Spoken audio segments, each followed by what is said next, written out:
Et pour économiser le carburant, voici le moteur à eau qui réduit la consommation et la pollution des véhicules. Les voitures les plus anciennes qui ne sont pas équipées en électronique peuvent l'utiliser et il y a de plus en plus d'adeptes. Il faut savoir tout de même que ce type de moteur n'est pas homologué, donc n'est pas assuré. Noémie Thépeau et Constance Martin-Martinière nous expliquent son fonctionnement. Ils se sont donné rendez-vous chez un agriculteur.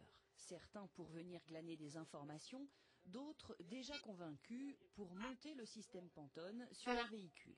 Je suis étonné aujourd'hui par le nombre de gens qu'il y a. Je sais qu'il y a encore des gens sur liste d'attente. Donc c'est que ça commence quand même à prendre de l'ampleur et à être connu un peu partout, quoi. Le moteur Pantone, dit moteur à eau, inventé par un Américain, s'est fait connaître via Internet et se diffuse aujourd'hui grâce à ce type de réunion. À ce moment-là, il va partir de là. Il va rentrer là, quoi. Oui. Son principe, on utilise les gaz d'échappement pour chauffer un mélange d'eau et de carburant.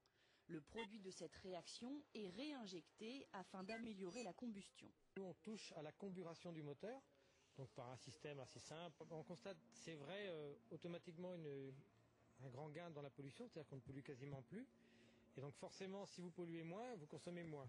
Impatients de vérifier ces résultats sur leur propre véhicule, les participants se mettent à l'ouvrage. En quelques heures, on va quand même faire la modification, c'est quand même pas lourd mécaniquement. Et puis, il faut être bricoleur, il faut savoir souder un peu, voilà.